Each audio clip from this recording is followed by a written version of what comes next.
जिले की सबसे बड़ी अधिकारी डीएम नेहा शर्मा एक सुबह सादे कपड़ों में बिना किसी सरकारी रौब के सब्जी खरीदने बाजार पहुंची। उनके चेहरे पर सादगी थी, चाल में आत्मविश्वास, लेकिन किसी को अंदाजा तक नहीं था कि ये महिला इस जिले की डीएम है। नेहा सीधा एक ठेले के पास जाकर रुकी, जहां एक करीब 30 साल की सब्जी वाली औरत सब्जियां बेच रही थी।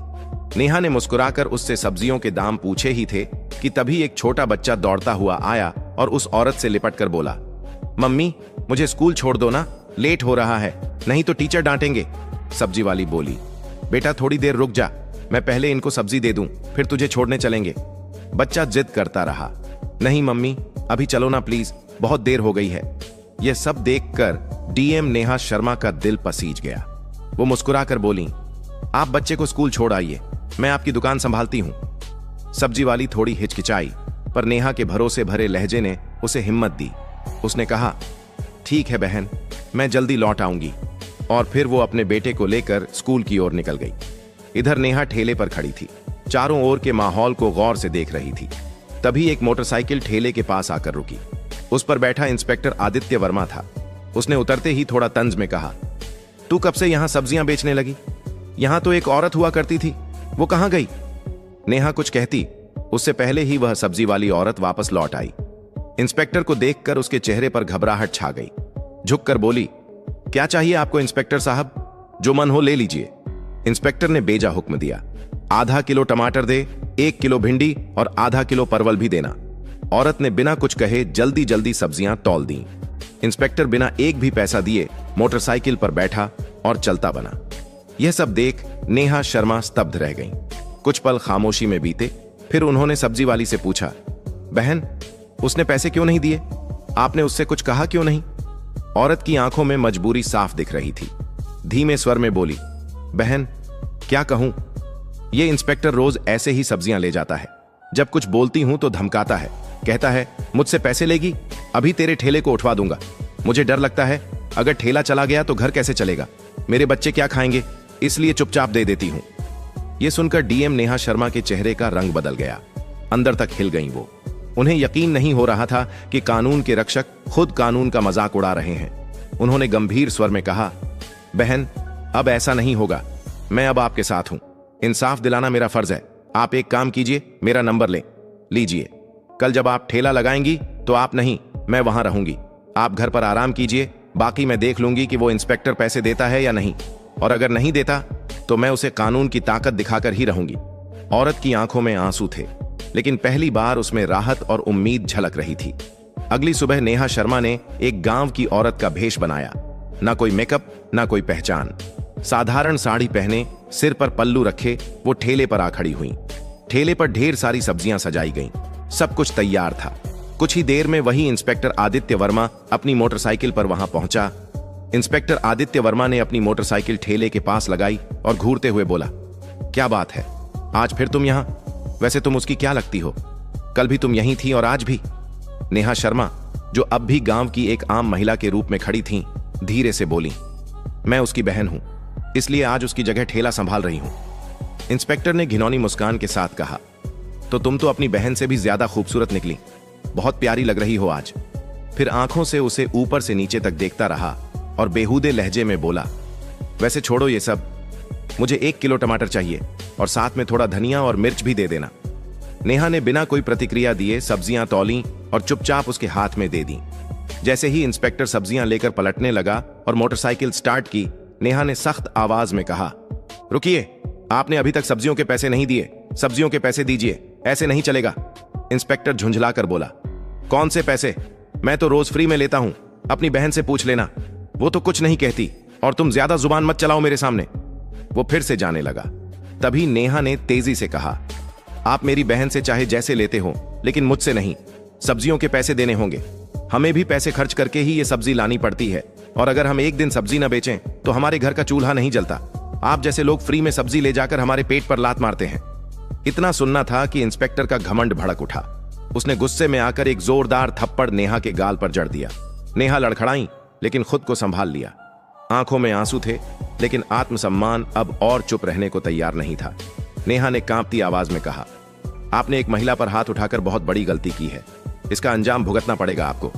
इंस्पेक्टर और भड़क गया, गुस्से में चिल्लाया, तू मुझे सिखाएगी? तेरी इतनी औकात? अभी बताता हूं। फिर उसने नेहा के बाल खींच लिए। नेहा दर्द से कराह उठी, लेकिन बाल छुड़ाकर बोली, यह सब बहुत गलत हो रहा है। मैं तुम्हारे खिलाफ रिपोर्ट करवाऊंगी। तुम्हें सब्जियों के पैसे देने ही होंगे। लेकिन इंस्पेक्टर अपनी हैसियत के नशे में डूबा हुआ था। बोला, रिपोर्ट? तेरी इतनी औकात है? तू एक सब्जी बेचने वाली और मैं इस थाने का इंस्पेक्टर। मैं तुझे यहीं खड़े खड़े खरीद सकता हूं। ज्यादा जुबान चलाई तो उल्टा तुझे ही जेल में डाल दूंगा। इतना कहकर वो मोटरसाइकिल स्टार्ट कर वहां से चला गया। नेहा गुस्से से कांप रही थीं, लेकिन अब भी उन्होंने खुद को संयमित रखा। वो जानना चाहती थीं कि ये इंस्पेक्टर कितनी हद तक गिर सकता है। कुछ पल ठेले के पास बैठने के बाद उन्होंने सब्जी वाली को फोन किया और कहा, अब तुम ठेले पर आ जाओ। सब्जी वाली के आते ही नेहा वहां से चुपचाप निकल गई। घर जाकर उन्होंने अपने साधारण कपड़े बदले और पीले रंग का सलवार सूट पहनकर एक सामान्य महिला की तरह बिना किसी पहचान के थाने पहुंची। थाने में पहुंचते ही उन्होंने देखा कि इंस्पेक्टर आदित्य वर्मा वहां मौजूद नहीं था। एक हवलदार डेस्क पर बैठा था। नेहा ने सीधा उससे पूछा, मुझे रिपोर्ट दर्ज करानी है। इंस्पेक्टर आदित्य वर्मा कहां हैं? और एसएचओ साहब से मिलना है। हवलदार ने जवाब दिया, इंस्पेक्टर साहब कुछ काम से घर गए हैं और एसएचओ साहब भी फील्ड विजिट पर बाहर गए हैं। आप चाहें तो कुछ देर बैठ जाइए। नेहा की आंखों में अब इंसाफ की आग थी और ये आग अब रुकने वाली नहीं थी। थाने में कुछ ही पल बीते थे कि अचानक दरवाजा खुला और भीतर एसएचओ रतिक राणा ने प्रवेश किया। भारी कदमों के साथ अंदर आते ही उसकी नजर पीले रंग का सलवार सूट पहने उस साधारण सी दिखने वाली लड़की पर पड़ी, जो और कोई नहीं बल्कि डीएम नेहा शर्मा थीं। रतिक राणा ने कड़क आवाज में पूछा, तुम कौन हो और यहां क्यों आई हो? नेहा ने शांत स्वर में कहा, मुझे रिपोर्ट दर्ज करवानी है।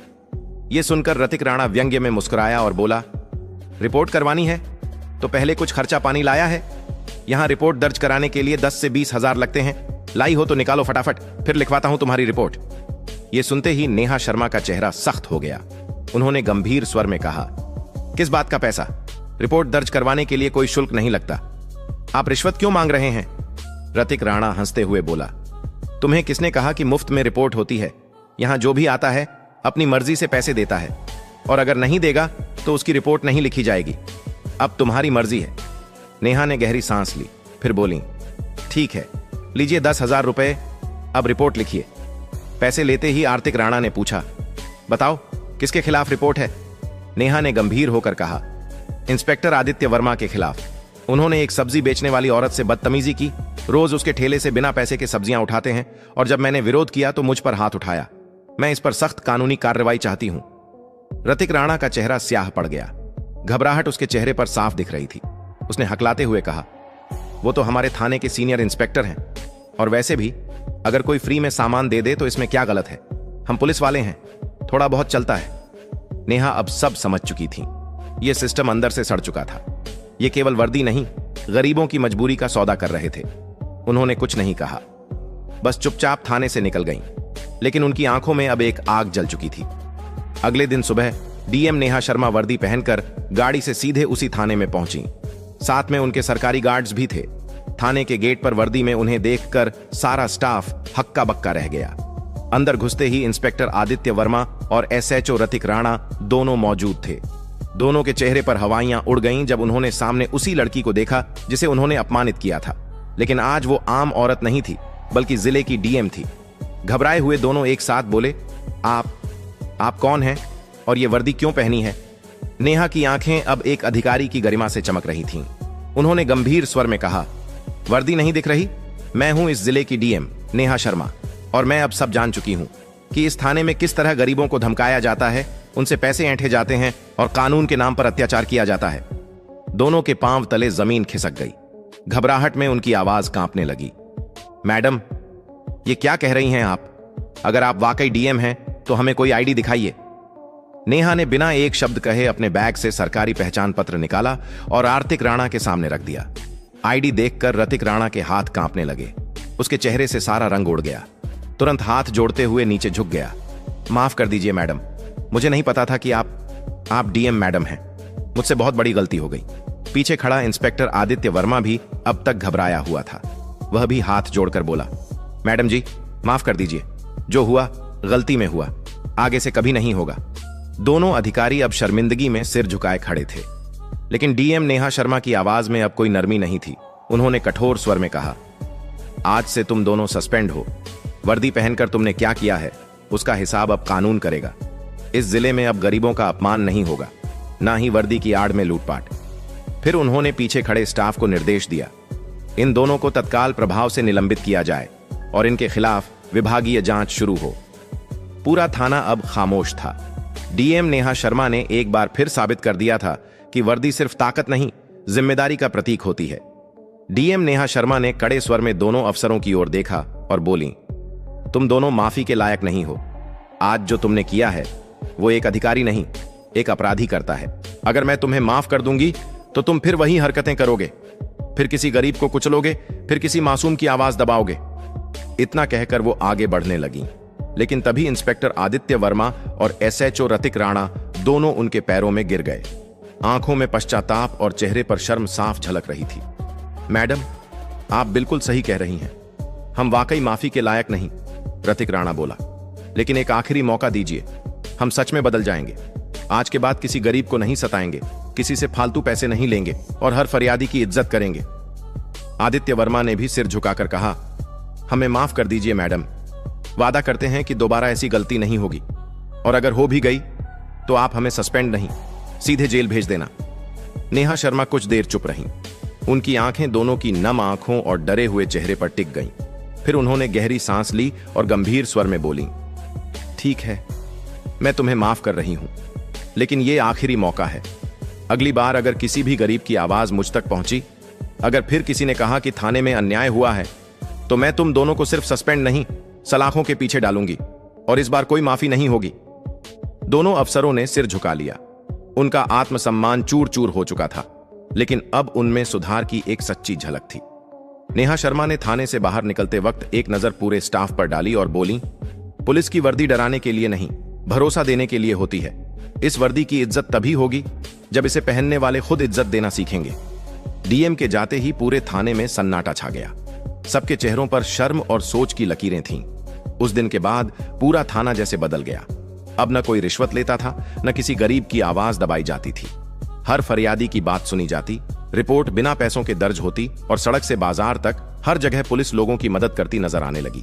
सब्जी वाली औरत भी अपने ठेले पर मुस्कान के साथ बैठती थी, क्योंकि अब उसे किसी का डर नहीं था।